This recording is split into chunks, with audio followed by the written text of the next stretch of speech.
네, 안녕하세요. 여기는 시애틀 박영진 부동산입니다. 오늘은 미국 주택 구매 과정에 대해서 간략하게 좀 설명을 드리려고 이 동영상을 만들었습니다. 그리고 특별히 오늘은 멀티 오퍼에 대해서 좀 더 구체적으로 좀 설명을 드리려고 준비했고요. 이걸 좀 들으시면서 도움이 됐으면 합니다. 미국 주택 구매 과정은 한국하고는 상당히 많이 다르고 관행적인 부분이나 또 구매하는 여러 과정에 있어서 그 절차들이 많이 차이가 나는 걸로 알고 있습니다. 그래서 이 프레젠테이션을 보시면서 좀 도움이 되셨으면 합니다. 첫 번째로 미국 주택 구매를 할 때에는 먼저 대출 기관과 대출 상담하시는 분과 상담을 받으셔야 되고요. 그걸 통해서 프리 어프루블 레터라는 것을 받으셔야 됩니다. 이 레터는 그 대출 기관에서 발행하는 것으로서 얼마만큼의 가격대의 집을 살 수 있다. 얼마를 다운페이하고 이만한 가격대의 집을 살 수 있다라는 것을 증명해 줍니다. 저희가 오퍼를 넣을 때에 셀러에게 이 레터까지 같이 보여줘야 됩니다. 이게 이제 준비가 되면 부동산 전문가와 이제 상담을 받으셔야 되는데요. 일단은 뭐 이 기본적인 부분들은 가장 먼저 우선이 되겠고요. 그래서 지역과 그다음에 주택 시장에 대한 상황을 좀 이해를 하셔야 되고, 그다음에 이제 내가 구매하고 싶은 집에 대한 예산과 조건을 점검을 하셔야 됩니다. 그다음에 이제 세 번째는 매물 탐색과 방문인데, 어, 매물을 뭐 인터넷의 형태로 요즘에는 인터넷이 워낙 잘 발달이 돼 있으니까 리스팅, 그 매물에 대한 것들을 받으시고, 또 그다음에 이제 방문이 가능하시면 방문을 하시고, 뭐 예를 들어서 한국에 있는 투자자분들이 방문하시기에는 좀 어려울 수도 있지만, 일단은 이 매물을 찾을 때 부동산 전문가들이 일단은 추천하는 그런 매물들 중심으로 제가 이제 보내드리게 되고요. 이 매물을 보낼 때에는 그냥 보내는 것이 아니라 정말 괜찮은 집, 좋은 집, 어떤 지역적인 그런 부분과 집안의 어떤 구조, 그 다음에 상태, 이런 여러 가지들을 또 학군, 여러 가지들을 같이 함께 어, 다 점검을 한 다음에 보내드립니다. 이제 내가 마음에 드는 집이 나왔다. 그러면 이제 그때에는 오퍼를 작성하게 됩니다. 그래서 이제 이 오퍼를 작성할 때에는 여러 가지 이제 조건들과 이제 가격이 들어가게 되는데 어, 이 부분에 대해서는 이제 전문가의 조언을 바탕으로 해서 작성을 하셔야 될 거고요. 어, 그다음에 이제 이 오퍼를 작성하는 부분에 있어서 저희가 다음 슬라이드에 보여드릴 것이 있는데 어, 이 작성할 때에는 일단 그 지역 주택 시장의 어떤 추세, 그러니까 수요와 공급량, 그 다음에 매물량 뭐 이런 것들을 고려를 해야 됩니다. 그래서 시장에 오래 머물렀는지, 나온 지 얼마 안 됐는지 그런 것에 따라서 어, 이제 오퍼를 작성할 수 있게 되는데요. 미국 같은 경우는 뭐 집들이 아주 다양한 형태들이 상당히 많기 때문에 뭐 콘도라든지 그다음에 타운홈이라든지 단독주택이라든지 또 지역과 입지 또 뭐 여러 가지의 것들을 고려해야 될 사항들이 상당히 많습니다. 그리고 이제 지금 같은 추세 같은 경우는 이제 멀티 오퍼 저희가 오늘 좀 더 중점적으로 살펴볼 텐데 멀티 오퍼가 들어가 있느냐 아니면 한 개 오퍼가 들어가 있느냐 여러 가지 좀 저희가 고려를 해야 됩니다. 그래서 여러 것들 고려해 가지고 작성을 하게 되고요. 그래서 이제 멀티 오퍼가 아닌 경우 이 말은 무슨 뜻이냐면은 보통은 수요와 공급이 균형 잡힌 시장 또는 바이어에게 유리한 시장. 그러니까 다시 말하면은 매물들이 많거나 그 매물량이 많거나 또는 뭐 그게 아니더라도 좀 이렇게 매물량이 부족한 상태에 있을지라도 만약에 어떤 매물이 시장에 나온 지 한 달 이상 됐다. 그러면은 뭐 멀티 오퍼가 안 될 가능성이 상당히 높죠. 그럴 때에는 이제 뭐 한 개가 들어갈 수 있는 경우도 있습니다. 이럴 때에는 아무래도 협상할 수 있는 그런 여지가 상당히 더 많이 있고요. 그거는 바로 가격적인 부분뿐만 아니라 다른 조건, 계약 조건 부분에 있어서도 마찬가지입니다. 그런 형태는 이제 저희가 살펴보겠지만 계약금이라든지 클로징 날짜라든지 홈 인스펙션이라든지 또는 뭐 셀러 크레딧이라든지 여러 가지들이 어떤 계약의 조건으로 들어가야 된다는 거죠. 그런 부분에 있어서 멀티플 오퍼가 아닌 경우에는 좀 더 협상할 수 있는 여지가 있다라는 뜻입니다. 그 다음에 이제 살펴볼 것이 멀티 오퍼의 경우인데요. 뭐 지금까지 미국 전체적으로 이제 집값이 상승하고 물론 지금 현재 코로나로 인해서 주춤해 있는 상태가 있었지만 지금 저희가 있는 이 시애틀 시장 같은 경우는 다시 4월 초순부터 해가지고 집들이 빠르게 계약이 되고 있고 빠르게 팔려나가고 있습니다. 그리고 이제 멀티 오퍼들이 이 가운데에서도 지금 또 상당히 많이 대부분 나타나고 있고요. 멀티 오퍼라는 거는 이제 수요가 이제 공급을 초월했다는 얘기죠. 그리고 이제 멀티 오퍼 확률이 높아지고 뭐 이렇게 될 경우에는 결국에는 집값의 상승을 유발하게 됩니다.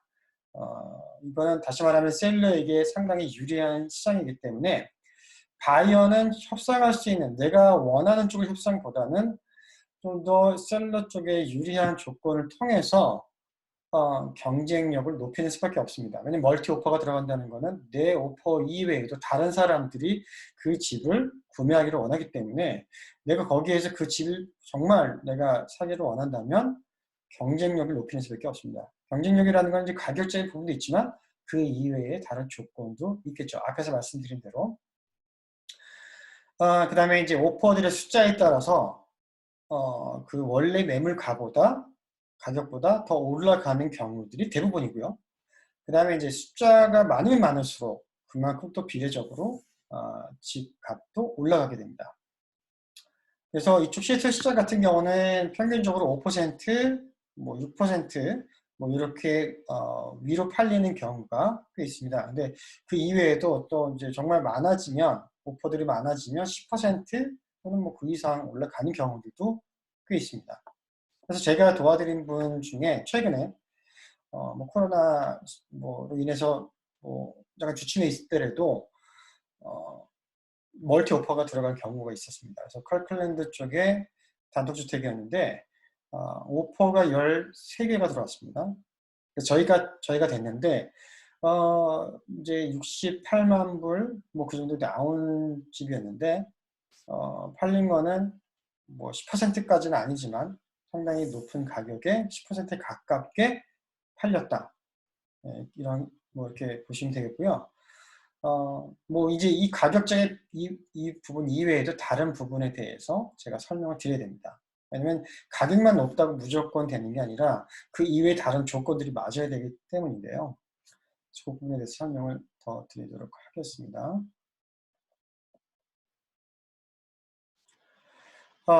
일단은 경쟁이 될 경우에는 오퍼의 경쟁력을 키워야 됩니다. 경쟁력을 키우기 위해서는 아까 말씀드린 대로 기본적인 구매 가격 필요하고요. 그 다음에 거기에 더해서 에스컬레이션이라고 하는 그런 이제 오퍼를 넣을 때에 첨부적으로 넣는 그런 서류가 있습니다. 제가 단계적 가격 증가라고만 말씀을 드렸는데 이건 제가 좀 지운 거고요. 그 다음에 계약금이 들어가고 클로징 날짜, 홈 인스펙션, 대출 조건 이런 것들이 오퍼 경쟁력을 키우는 데 중요한 역할을 합니다. 하나씩 살펴보도록 하겠습니다. 기본 구매가라는 것은 경쟁이 없을 경우에 난 이만큼 주고 당신의 집을 사겠다라는 뜻이에요. 그래서 이제 기본 구매가라는 얘기를 했고요. 이게 뭐 오퍼가 안 되거나 그러면 뭐 그러니까 하나의 오퍼가 들어가는 경우에 이제 이게 구매가가 되겠죠. 그 다음에 단계적 가격 증가라는 것이 있는데 이거는 경쟁이 됐을 때에 경쟁자보다 더 높은 가격을 주고 구매하겠다라는 의미에서 넣는 서류입니다.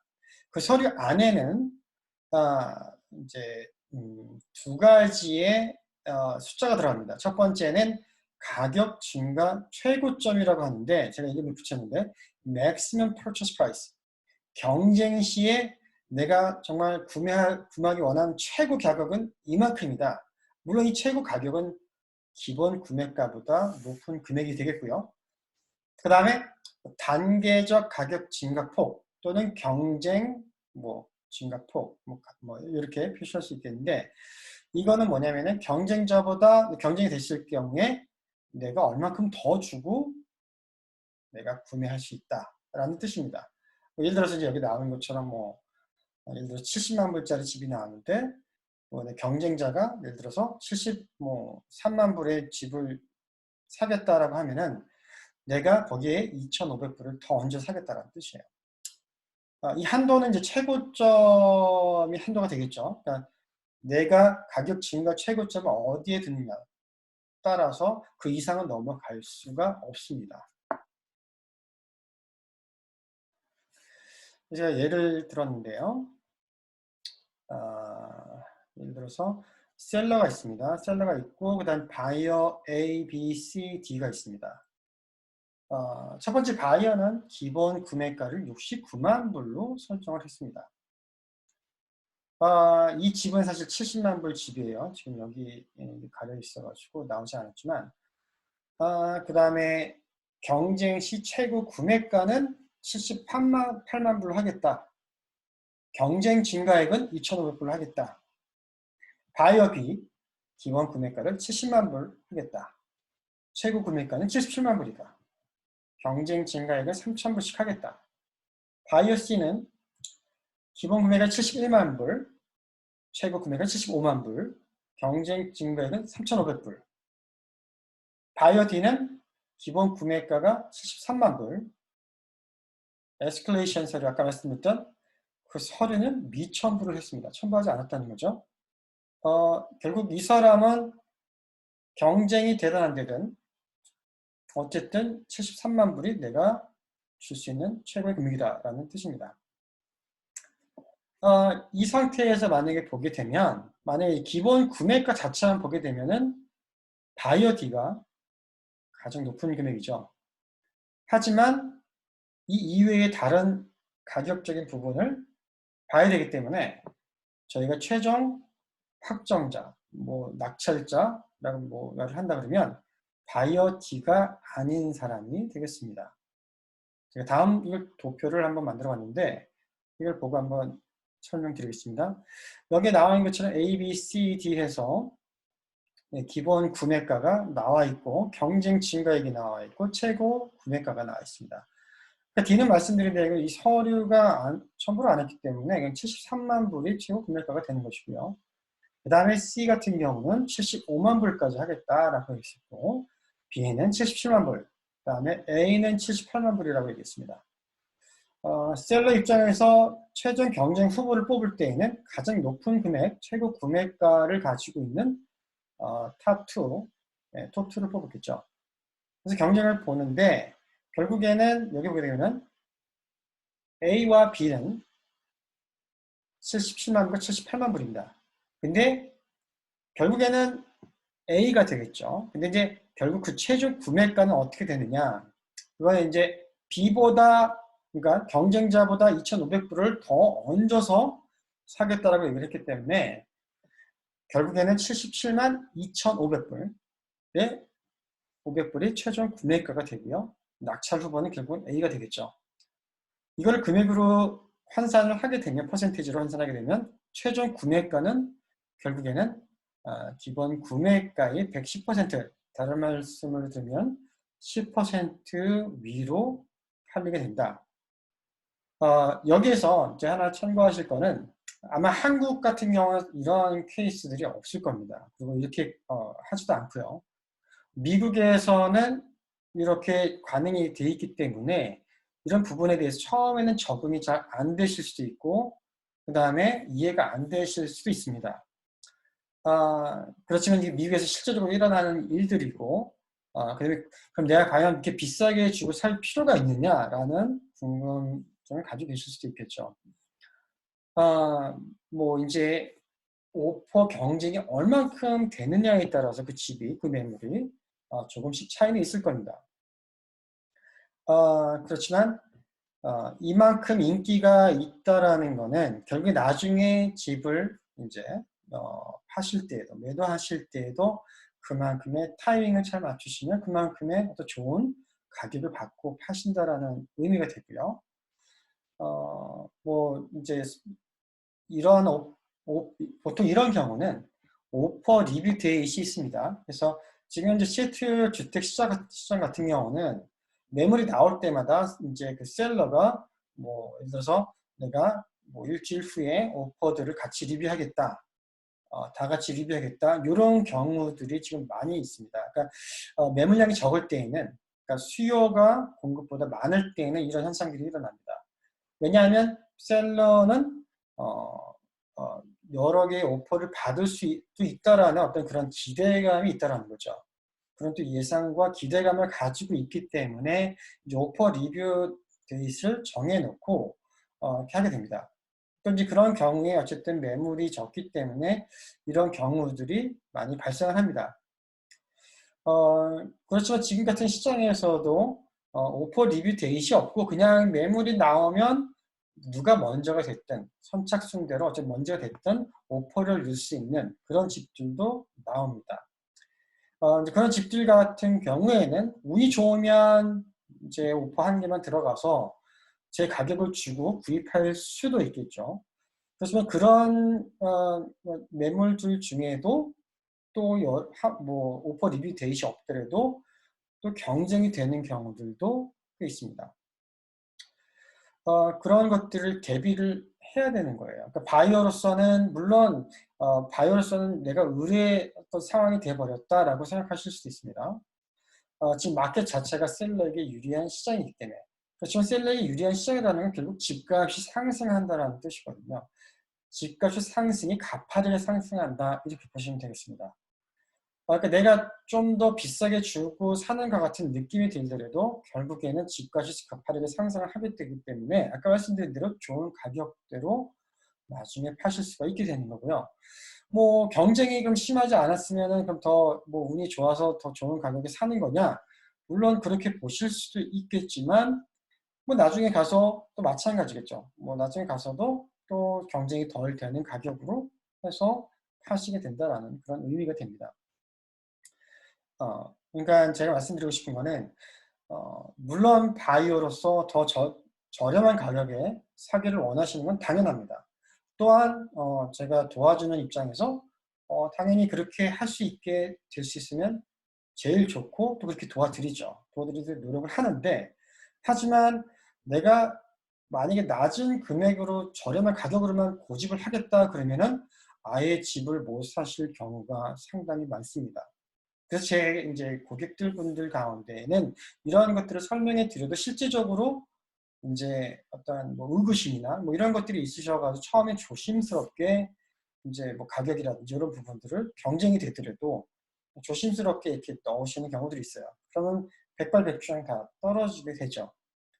그러니까 물론 이제 내가 이거를 갖다가 사서 뭐 좋은 가격대로 해서 나중에 또 더 좋은 가격으로 팔면 그 가장 좋은 시나리오겠지만 그렇게 완벽하게 될 수는 없다라는 거죠. 그래서 어쨌든 뭐 제가 도와드리는 입장에서도 뭐 가장 저렴한 가격으로 해드리길 원하지만 어쨌든 내가 원하는 집을 사기 위해서는 그만큼의 또한 어떤 결단과 어떤 사고자 하는 높은 가격을 어쨌든 주더라도 이걸 꼭 사야 된다, 사고 싶다라는 그런 의지력이 함께 있어야 됩니다. 그래서 이런 부분을 좀 설명을 좀 장황하게 드렸는데 아마 한국에 계신 분들이나 이런 뭐 또한 미국 가운데에서도 동부에 계신 분들은 잘 이해를 못하세요. 왜냐하면 동부하고 이쪽 서부하고 또 시장이 많이 다르고요. 동부 같은 경우는 제가 뭐 뉴욕에서 오신 분들한테 뭐 얘기를 들었지만 그쪽에서는 뭐 깎는 거는 당연하게 이렇게 생각을 하시더라고요. 왜냐하면 이제 그쪽 시장 자체가 동부 시장 자체가 집값이 상승하는 그렇게 막 그런 시장이 아니고 그 다음에 매물량이 그렇게 적은 시장도 아니고 수요보다는 공급이 많을 수도 있는 그런 시장이기 때문에 당연히 그럴 수 있어요. 하지만 서부 시장 같은 경우는, 서부 같은 경우는 완전히 반대입니다. 정반대입니다. 가장 경제적으로 미국이 어떤 파장이 왔을 때 영향을 받는 곳이 서부입니다. 그래서 경제가 좋다 그러면 집값이나 이런 부분에 있어서 뭐 상당하게 많이 올라가고 이러는 시장이 서부 시장입니다. 뭐 캘리포니아, 뭐 그다음에 오레곤, 워싱턴주. 그래서 특별히 뭐 좀 더 구체적으로 얘기하면 샌프란시스코 지역, 뭐 산호세, 뭐 이런 이제 가장 민감하고요. 그 다음에 이제 뭐 워싱턴주, 시애틀 지역, 이쪽 지역이 또 상당히 민감합니다. 그래서 멀티 오퍼가 들어가는 부분, 또 집값을 깎아서 살지 못하는 부분, 이런 부분들은 시장에 따라서 다르다. 서부 시장 같은 경우, 시애틀 시장 같은 경우는 웃돈을 지고 사는 그런 경향이다. 하지만 그만큼 집값은 가파르게 상승한다. 이렇게 보시면 되겠습니다. 그 다음에 이제 미국에서 집을 구매하실 때에 이제 계약금을 걸게 됩니다. 이 계약금이라는 것은 계약 성사된 후에 이틀 안에 이제 송금이나 입금을 하시게 되는 건데, 계약금은 구매 가격의 2%에서 5% 정도입니다. 하지만 이제 경쟁이 되는 상황이, 경쟁이 안 되면은 물론 좀 더 2% 해도 괜찮고, 뭐 그것도 좀 낮아도 괜찮은데, 경쟁이 될 경우에는 이걸 좀 더 5%에 가깝게 걸어 놓습니다. 그 이유는 뭐냐면 셀러가 볼 때에 이 사람은 좀 더 이 집을 사고자 하는 의지가 있구나 라는 것을 보여주는 거죠. 그래서 5%에 좀 더 가깝게 이제 걸어 놓는 경우들이 많이 있고요. 뭐 아니면 정 안 되면은 뭐 4%라도 어쨌든 높게 이렇게 걷는 경우가 있습니다. 그 다음에 경쟁이 심할 경우에 어떤 전략 중에 하나로서 계약금을 셀러에게 전달해주는. 그러니까 계약이 성사되면 이제 에스크로 쪽에 이제 계약금이 들어가게 되는데 에스크로 통해 들어간 계약금을 바로 셀러에게 전달을 합니다. 이건 무슨 말이냐면 내가 돌려받지 않겠다. 뭐 어떠한 경우가 생기더라도 내가 돌려받지 않겠다라는 의미입니다. 이 정도의 어떤 뭐 준비라는 거는 내가 이 집을 확실하게 구매할 수 있는 능력이 있다라는 그런 준비가 됐을 때 할 수 있는 일이겠죠. 일반적으로 대출을 받으시는 데 큰 문제가 없다. 뭐 이러신 분들에게는 뭐 충분히 사용할 수 있는 방법이고 제 고객분들에게도 제가 이런 경우를 통해서 많이 집을 구매해 도와드렸습니다. 그 다음에 클로징 날짜. 자, 이제 오퍼를 넣을 때 경쟁력을 키우기 위해서 이제 클로징 날짜가 할 수 있는 클로징 날짜를 통해서 할 수 있는 전략인데요. 물론 대출을 받으시는 분들은 기본적으로 30일 정도가 필요합니다. 미국의 일반 대출 같은 경우에 30일인데 이거를 조금 더 전략적으로 좀 어드밴티지를 가지기 위해서는 사실은 이제 대출 바로 신청으로 들어가서 프리 어프로블이 아닌 어프로블을 받으면 그러면은 뭐 3주 안에도 이제 클로징을 할 수 있는 그런 경우가 생기고요. 물론 이제 한국에서 이제 뭐 투자의 어떤 의미로서 이제 다른 특별한 대출을 받으시는 분들은 좀 어려울 수 있겠죠. 그렇지만 한 30일 정도는 기본으로 생각하시면 되겠고요. 물론 이제 현금으로 만약에 집을 구입한다. 그러면 당연히 더 일찍 클로징이 가능합니다. 클로징이라는 거는 제가 잠깐 설명을 드리면은 계약을 하고 이제 뭐 그 나머지 잔금 뭐 여러 가지 일들을 다 저희가 뭐 날짜를 지나게 되는데 클로징이라는 게 결국 뭐냐면은 잔금이 완료가 되고 입금이 완료가 되고 등기 이전이 카운티에서 이루어지는 것 그것을 바로 클로징이라고 합니다. 그 날짜가 있죠. 그때 이제 열쇠를 받으시고 그 다음에 이제 새 집 주인으로서 주인이 되시는 겁니다. 일반적인 셀러 같은 경우는 당연히 이제 클로징이 신속하게 되는 것들을 많이 선호하죠. 홈 인스펙션. 일반적인 거래 같은 경우, 경쟁이 없는 경우에는 홈 인스펙션을 당연히 합니다. 이 미국의 주택 구입하는 데 있어서는 홈 인스펙션이라는 거를 거래 조건으로 걸어요. 그래서 뭐 예를 들어서 계약이 성사된 후에 일주일 정도 안에 내가 홈 인스펙션 해가지고 거기에 대해서 내가 셀러에게 홈 인스펙션을 통해서 뭐 재협상을 하든지 아니면 계약에서 빠져나오든지 뭐 그런 둘 중에 하나를 하게 되는 겁니다. 경쟁이 심할 경우에는 이런 홈 인스펙션의 조건을 철회를 합니다. 아니면은 오퍼를 넣기 전에, 이게 좀 불안하면 오퍼를 넣기 전에 미리 가서 홈 인스펙션을 하는 경우도 있습니다. 하지만 이제 여기서 알아야 될 거는 홈 인스펙션은 이제 비용이 어느 정도 들게 되는데요. 이건 이제 바이어의 몫이 됩니다. 그래서 홈 인스펙션을 이제 예를 들어서 내가 미리 홈 인스펙션을 했는데 오퍼에 넣어가지고 떨어졌다. 이러면은 그냥 그거는 날아가는 비용이 되는 거죠. 근데 이제 또 많은 경우에는 이렇게 경쟁이 될 거를 예상하는 그런 그런 셀러 같은 경우는 미리 홈 인스펙션을 해서 리포트를 바이어에게 이제 뭐 원하면 이렇게 제공해 주는 그런 셀러들도 많이 있습니다. 정말 좋은 셀러 같은 경우는 홈 인스펙션을 하고 그 다음에 거기에서 나온 어떤 하자나 이런 것들을 또 보수하고 수리하고 이렇게 하는 그런 셀러들이 있습니다. 그럼 바이어가 좀 더 덜 불안하겠죠. 홈 인스펙션의 조건을 처리한다는 것은 매물을 있는 그 상태로 구매한다는 것을 뜻합니다. 그래서 뭐 거기 상태에 대해서는 내가 알아서 나중에 구매하고 알아서 내가 뭐 하자가 있으면 거기서 붙이고 이렇게 하겠다라는 뜻이죠. 근데 경쟁하는 경우에 이런 홈 인스펙션의 조건을 철회를 많이 합니다. 네.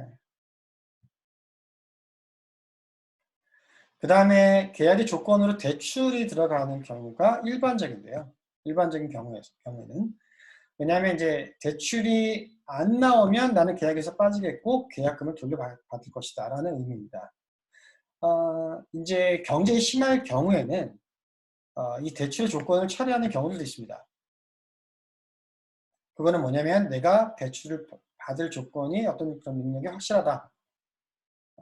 그럴 경우에는 뭐 할 수 있는 부분입니다. 또 이런 부분들도 제가 또 많은 고객분들의 이제 이런 경쟁 오퍼를 넣을 경우에 많이 도와드렸고요. 뭐 지금까지 뭐 100% 한 번도 문제가 100% 성공을 했고 문제가 있은 건 아직까지는 없었습니다.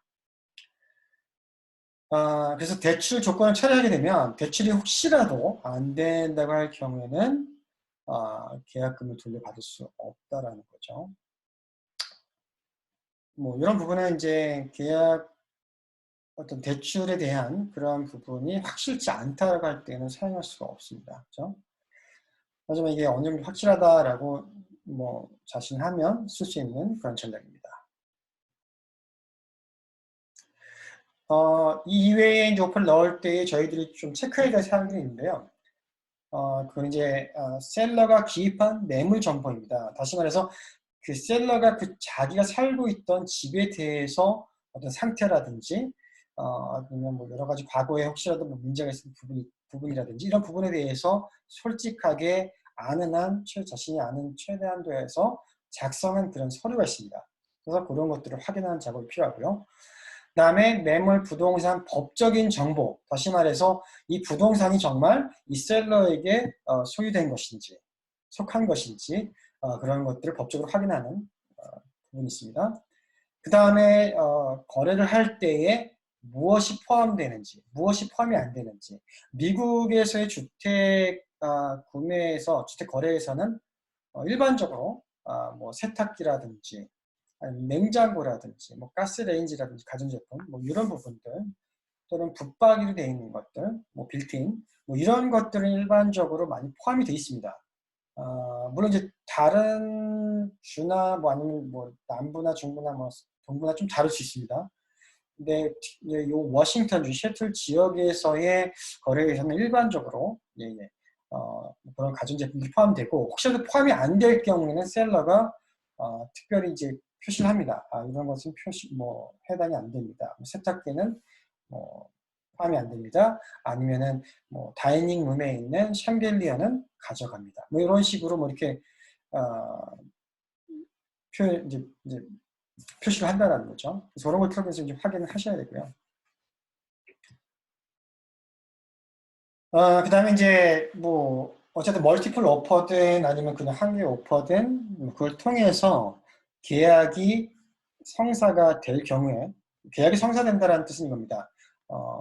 미국에서는 오퍼를 넣을 때의 서류가 이제 셀러가 사인, 물론 바이어도 사인하죠. 오퍼 넣을 때. 그다음에 셀러가 거기에 대해서 또 사인하고, 아니면은 뭐 협상하다가 어쨌든 모두 다 사인이 될 경우, 완료가 될 경우를 계약이 성사되었다 이렇게 얘기를 합니다. 법적으로 이제 성사가 된 거죠. 이 계약 성사가 됐을 때의 계약서는 크게 두 군데로 나갑니다. 대출기관, 그 다음에 에스크로 회사. 에스크로 회사에서는 이제 여기 관련된 케이스를 오픈하고 대출기관, 대출 업무를 진행합니다. 에스크로에 대해서 잠깐 설명해 드릴게요. 한국은 어떻게 하는지 모르겠습니다. 미국에서는 이제 보통 이런 에스크로 회사를 갖다가 제3의 중립적인 회사다 이렇게 이제 얘기를 하는데 보통 이제 변호사 사무실 같은 역할을 합니다. 제가 알기로는 동부 쪽은 변호사 사무실에서 이 역할을 하고 있는 걸로 알고 있는데 결국에는 셀러 바이어 그 다음에 양쪽 셀러 쪽 부동산 바이어 쪽 부동산 타이틀 회사 대출 기관 그 다음에 이제 나중에는 뭐 카운티까지 해서 이 거래에 대해서 이 부동산 거래에 관련된 업무를 긴밀하게 협조해서 서로 같이 협조 속에 진행을 하게 되고요. 그 다음에 어떤 잔금의 어떤 처리라든지 계약금의 처리라든지 뭐 여러 가지 결제돼야 될 부분, 등기 이전에 관련된 부분 이런 업무까지 클로징 될 때까지 거래가 완료될 때까지 케이스를 맡는 회사입니다. 그래서 이걸 에스크로라고 얘기하고요.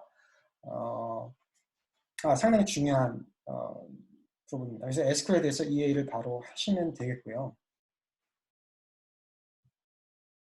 그 다음에 이 에스크로 회사의 계약금을 송금합니다. 아까 말씀드렸던 대로 이틀 안에 계약금을 송금을 하게 되고요.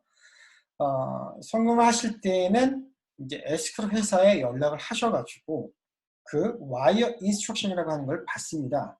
그거를 거기에는 그 에스크로 회사의 계좌 정보라든지 그다음에 이 계약에 관련된 거래 번호라든지 이런 것들이 들어가 있고요. 그래서 이 정보를 확인을 반드시 하셔야 됩니다. 그리고 나서 이제 송금을 하셔야 되고요. 이거를 강조를 드리는 이유는 요즘에 그런 어떤 사기나 이런 것들이 많이 있습니다. 그래서 사이버 속에서 뭐 마치 에스크로 회사에서 이메일을 보낸 것처럼 해가지고 아닌데 똑같이 해가지고 계약금을 여기로 뭐 송금을 해라, 잔금을 여기로 송금을 해라 뭐 이런 식으로 해서 이제 사기를 당하시는 분들이 계세요. 그래서 이런 부분을 조심하셔야 됩니다. 에스크로 회사는 계약이 성사가 되게 되면은 에스크로 회사 관련 이제 업무 계약 서류를 보냅니다. 그럼 그걸 받으실 거예요. 그 다음에 또 바이어가 작성해야 되는 그런 서류가 있습니다. 그래서 그거를 전달 받으시면은 바로 작성을 하시면 되고요. 도움이 필요하시면 제가 도와드립니다. 그 다음에 타이틀 점검, 타이틀 리뷰라고 이제 흔히 표현하는데 미국에는 이 타이틀 회사라는 것이 있습니다. 타이틀 회사는 뭐냐면은 셀러라든지 또는 그 셀러가 소유하고 있는 부동산에 관련하여 거기에 어떤 근저당의 유무가 있는지 이런 부분을 확인하고 혹시라도 문제가 있다면 그거를 해결해 줍니다. 그래서 구매자가 그 부동산을 구매하고 나서 클로징이 된 이후에라도 전혀 문제가 없게끔 그거를 보험을 통해서 이제 보호를 해주는 겁니다. 혹시라도 문제가 생기면 그 타이틀 회사에서 그 보험을 통해서 해결을 해줘요. 하지만 일반적으로 클로징 전에는 다 해결이 됩니다. 이거는 이제 뭐 셀러도 보호하는 부분이지만 바이어도 구매자도 보호하는 차원에서 이러한 타이틀 회사가 있습니다. 이런 타이틀 리뷰를 할 때에 제가 같이 다 도와드리게 됩니다. 대출 진행. 대출 진행은 이제 계약이 성사되면 5일 이내에 대출을 신청하고 바로 진행을 해야 됩니다. 그 이유는 이제 아까 말씀드린 대로 대출 받는 기간이 보통 30일이기 때문에 그 안에 클로징을 정확한 날짜에 맞추기 위해서 이렇게 바로 이제 대출을 진행을 하는 게 좋고요. 이 뭐 5일 내에 해야 된다는 건 법적으로 이제 정해진 기간입니다. 그래서 그 안에 대출 기관에서 뭐 여러 가지 증빙 자료라든지 뭐 서류라든지 뭐 소득에 대한 부분 여러 가지 자료들을 보내달라고 할 거예요. 그러면 적극적으로 협조를 하셔가지고 다 제출을 하고 진행을 빨리빨리 하셔야 됩니다. 대출을 받으실 때는 대출 기관에서 주택 감정사를 보냅니다. 그 이유는 이제 구매하는 그런 부동산에 대해서 인스펙션을 다시 한번 감정사가 해가지고 과연 이 부동산, 이 매물이 구매하는 가격만큼의 가치가 있는지를 점검을 하는 거죠. 그래서 그거를 하게 되고 리포트를 이제 대출 기관에서 받게 됩니다. 뭐 어쨌든 이런 과정에 1년의 과정을 거치면서 최종 승인이 바이어가 이 집을 살 수 있다라고 최종 승인이 나게 되면 대출 관련 서류를 에스크로 회사를 보냅니다. 그래서 에스크로 회사 보내서 에스크로 회사는 바이어에게 연락을 하게 되고 이제 최종 서류를 서명하는 그런 스케줄 잡게 됩니다. 보통은 이제 클로징 전 하루나 이틀 전에 뭐 있게 됩니다. 그럼 홈 인스펙션 아까 말씀드린 부분이고요. 이걸 좀 더 구체적으로 설명드린다고 하면은 홈 인스펙션을 통해서 사실 알아보고자 하는 것들은 큰 문제들이 있는지, 큰 하자들이 있는지를 알아보는 겁니다. 작은 문제들이나 뭐 이슈들은 어떤 집이든지 다 나옵니다. 뭐 신축해선 신규 주택들도 많이 나오고요. 뭐 그런 그래서 이게 그 문제들이 크기나 정도를 살펴봐야 되고 점검을 해야 되고 이게 정말 큰 문제라고 여길 경우에는 그런 문제들 경우에는 당연히 계약에서 빠져나올 수 있고요. 아니면은 어느 정도의 중간적인 문제다 그러면은 뭐 이거를 셀러에게 뭐 수리를 해달라고 요청할 수도 있고 아니면 뭐 셀러가 그 수리를 못 해주겠다, 뭐 크레딧을 대신 주겠다 이렇게 되면 그 크레딧을 갖다가 협상을 통해서 받아내실 수도 있습니다. 근데 여기서 한 가지 뭐 알으셔야 될 거는 작은 문제들인데 그거를 막 뭐라 그러죠? 뭐 하나하나 그거는 큰 문제들이 아닌데 그래가지고 막 이렇게 셀러에게 막 요구를 해가지고 그거를 가지고 뭐 협상이 안 되면 아예 계획 해제하겠다 이렇게 나오는 경우들이 있을 수도 있어요. 근데 그렇게 하시게 되면 상당히 이게 모든 부분에 있어서 어렵게 됩니다. 그럼 저희가 홈인스크린 하는 목적을 정확하게 아셔야 되고, 왜냐면 셀러도 그걸 알고 있고, 물론 저희들이 어쨌든 뭐 작은 거라도 더 하나라도 받을 수 있다면 그게 가장 좋은 거죠. 물론 저도 거기에 대해서 어쨌든 최대한 노력을 하겠지만, 중요한 부분들은 이제 큰 이슈가 있는지, 하자가 있는지 그런 부분들을 확인하는 작업이다. 이렇게 생각하셔야 됩니다. 만약에 이게 이제 협상이 결렬이 된다. 그러면 자동적으로 계약이 해지가 됩니다. 아까 말씀드린 클로징 서류에 서명하는 거는 대출 관련 서류와 그 다음에 잔금 내지는 또는 이제 그 결제에 대한 부분, 어떠한 부분들이 클로징 커스트라는 표현을 쓰는데요. 클로징 커스트라는 거는 이제 클로징 할 때에 들어가게 되는 내는 비용들, 그거는 이제 다운페이 잔금이겠죠. 그런 부분들도 있겠고 그 이외에 이제 들어가게 되는 뭐 여러 가지 비용들이 있습니다. 그래서 그런 비용들을 에스크로에서 결제를 해서 표로 다 만들어서 이제 바이어에게 보내주고요. 저도 확인을 하고 바이어도 확인을 해서 아무 문제 없다. 이렇게 되면은 이제 클로징 서명을 하러 들어가시게 돼서 서명을 하시게 됩니다. 이때의 잔금도 모두 송금이 돼야 되고요.